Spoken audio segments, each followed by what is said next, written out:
वाढदिवसाची सुरुवात झाली गणपतीच्या दर्शनाने आणि आम्ही गेलो होतो मोरया गोसावी मंदिरात। छान सुंदर अशा कोवळ्या उन्हात सकाळी 9:30च्या दरम्यान आम्ही गणपतीचं दर्शन घेतलं। फार फोटो काढले नाही, खूप गर्दी पण नव्हती। मंदिरामध्ये संत मोरया गोसावी यांचे जीवनपट अशा प्रकारच्या शिल्पातून तुम्हाला दाखवला जातो, म्हणजे दिसतो, आपल्याला वाचता पण येतं। खूप छान प्रसन्न वाटतं। खूप जास्त फोटो नाही काढले, आनंद घेतला त्या वातावरणाचा सकाळी दर्शनाचा। त्यानंतर आम्ही गेलो दुर्गा टेकडीला। तिथे 11 वाजता ओपन होतं ते आणि आम्ही 10-10:30लाच पोचून गेलो होतो। मंदिरात आम्ही बराच वेळ घालवला। त्यानंतर 11 वाजेपर्यंत काय करायचं म्हणून बाहेर एक मिसळ हाऊस होतं, तिथे मिसळ खाल्ली आणि मग 11 वाजता तिकीट काढून आम्ही दुर्गा टेकडीच्या आतमध्ये एंट्री केली। आतमध्ये जाताना भलं मोठं गेट आणि आतमध्ये छान असे झाडं लावलेले आहेत। इथून जो जाणारा रस्ता दिसतोय ना, तिथे एक खूप मोठा तलाव आहे। तलावाच्या फार जवळ नाही जाता येत, अगदी थोडीशी जागा आहे, तिथून फक्त असं थोडंसं बघता येतं। तिथे खूप छान बदक असे पोहत होते। जर तुम्हाला ट्रॅफिक, गर्दी, गोंधळ, रोजचं रुटीन याचा कंटाळा आला असेल ना, तर तुम्ही दुर्गा टेकडीला नक्की जाऊन बघा। खूप छान आणि शांत वातावरण आहे, मस्त वाटतं। थोडंसं आम्ही चालत मध्ये गेलो, शांत निवांत फेरफटका मारला। आम्ही 3 होतो, बाकी खूप गर्दी नव्हती कारण सकाळच्या वेळेस आम्ही गेलो होतो आणि वीकडे होता, गुरुवार होता, शनिवार रविवार पण नव्हता। तर खूप छान झाडी आहे, सुंदर कोवळं ऊन, या सगळ्यांचा आनंद घेत आम्ही दुर्गा टेकडीवरती फिरत होतो आणि गर्दी नसल्यामुळे छान बरं वाटत होतं। झाडं तर एवढे झाडं आहेत की खूप प्रसन्न वाटतं। त्यानंतर इथे बापलेकांनी छोटीशी रेस लावली होती। फोटो काढत एन्जॉय करत, आजूबाजूचं वातावरणाचं एन्जॉय करत आम्ही दुर्गा टेकडीमध्ये फिरलो। खूप छान असे फिरलो। बरंच आतमध्ये चालत गेल्यानंतर येतं हे खूप छान असं दुर्गा देवीचं मंदिर। आजूबाजूला छान झाडी, शांतता, गर्दी नाही, गोंधळ नाही, शांत अशा वातावरणात आपल्याला देवाला सुद्धा आपला म्हणजे भाव आहे देवाप्रती आपला, तो सुद्धा आपल्याला जाणवतो अशा शांततेमध्ये। इथे आम्ही बराच वेळ घालवला कारण चालून आम्ही खूप दमलो होतो। खूप दूर आम्ही आलो होतो आतमध्ये चालत, कारण दुर्गा टेकडीचा हा भाग खूप मोठा आहे, म्हणजे अगदी थकायला होतं इतका मोठा आहे। तर दर्शन घेतलं देवीचं छान असं, आणि गर्दी नसल्यामुळे, काही अशी भीती नसल्यामुळे प्रत्युषलाही आम्हाला मोकळं सोडता येत होतं। छान अशी घंटी वाजवत दर्शन घेतलंय।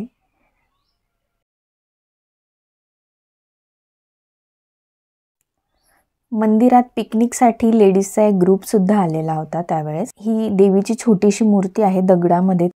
मंदिराच्या बाहेर बाकडे होते, तर चालून दमल्यामुळे आणि प्रत्युषला उचलून घ्यावं लागत होतं, त्यामुळे दोघंही आम्ही थोडेसे दमलो होतो। मग आम्ही इथे शांत एक 15 ते 20 मिनटं आम्ही इथेच थांबलो।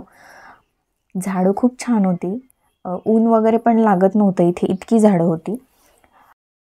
जर रोजच्या धकाधकीच्या जीवनात किंवा तुम्हाला बोर होत असेल किंवा तुम्ही पुण्यामध्ये फिरायला येत असाल ना, तरी सुद्धा तुम्ही इथे दुर्गा टेकडीला जाऊ शकतात, कारण दुर्गा टेकडीच्या जस्ट बाजूला अप्पू घर आहे। तर तिथे सुद्धा मुलं खूप एन्जॉय करू शकतात। म्हणजे तुमचा संपूर्ण दिवस जर तुम्हाला पुण्यात घालवायचा असेल तर तुम्ही इथे येऊ शकतात आणि तुमचे दुर्गा टेकडी आणि अप्पू घर असे दोन्ही पॉईंट होऊ शकतात। आम्ही दुर्गा टेकडीला गेलो कारण की आम्हाला प्रत्युषला त्याचा वेळ जाईल असं हवं होतं, कारण की बऱ्याच ठिकाणी ना मुलं बोर होतात। शॉपिंगला वगैरे गेलो किंवा असं मंदिरात गेलो तर गर्दी वगैरेमुळे ना मुलं खूप जास्त बोर होतात। त्यांना गार्डन, हिरवळ, मोकळी जागा, खेळायला छान असं असलं ना की मुलांना पण एन्जॉय करता येतं आणि आपल्याला पण जरा शांत निवांत राहता येतं। इथे मिस्टरांना सारखे कामाचे फोन येत होते। बाहेर अप्पू घरचे पाळणे दिसले होते, त्यामुळे प्रत्युषला आता गार्डनमध्येच जायचं होतं आणि इथे होतं एक लहान मुलांसाठी गार्डन, आणि गार्डन हे दुर्गा टेकडीच्या सगळ्यात उंच भागावर होतं।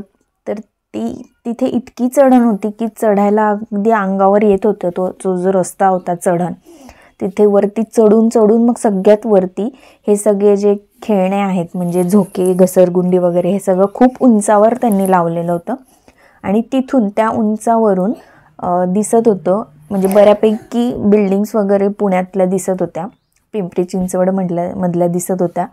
तर तिथे अर्धा तास प्रत्युषला खेळू दिलं निवांत आणि मग तिथून आम्ही परत जायला निघालो. परत घरी गेल्यानंतर आराम केला, थोडा चहा घेतला आणि मग छान मस्त तयारी करून आम्ही बाहेर जेवायला जायचं ठरवलं. तर हे प्रत्युषच्या मागे जे दिसतंय ना रेस्टॉरंट, तिथे आम्ही जायचं ठरवलं होतं. म्हणजे माझ्या मिस्टरांनी ठरवलं होतं. तर आम्हाला वाटलं की आम्ही जाऊ, पण आम्ही गेलोच नाही आतमध्ये. मग त्यांनी दुसरी जागा शोधली मिस्टरांनी आणि आम्ही तिथे गेलो.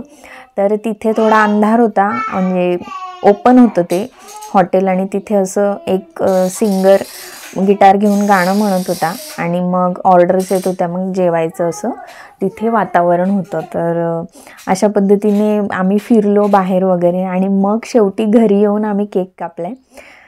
सगळ्यात लास्टला दिवस संपत आला होता, 10-1 वाजले होते तेव्हा दोघांनी तयारी केली. येताना आम्ही केक आणला आणि मग आम्ही केक कट केला. केक कट करायचं हॉटेलमध्ये आम्ही नाही केला, कारण आम्हाला ते असं गर्दीमध्ये केक कट करणं वगैरे असं थोडंसं आम्ही दोघांना पण, आणि वाढदिवसाचं कसं आहे ना, मला वाढदिवसाचं जरा नकोच वाटतं, का माहीत नाही, ते आधीपासूनच आहे. मग केक कट केला आणि प्रत्युषने मला गिफ्ट दिलं. आता गिफ्ट माझ्याच पसंतीचं होतं, माझ्यासमोरच घेतलं होतं, फक्त त्याच्यासमोर की मला माहीत नाही बाबा सरप्राईज आहे असं करण्याचं खोटंसं नाटक करावं लागतं, कारण की त्यांच्या आनंदासाठीच आपण आता सगळं काही करत असतो, जसं आपल्या आईवडिलांनी आपल्या आनंदासाठी सगळं केलं होतं. आणि म्हणूनच अपत्य हे आपल्या जीवनात खूप महत्त्वाचे असतात, ज्यामुळे आपल्याला छोट्या छोट्या गोष्टीत खूप आनंद ते देऊन जातात. तर अशा पद्धतीने माझा वाढदिवस माझ्या मिस्टरांनी खूप छान असा सेलिब्रेट केला.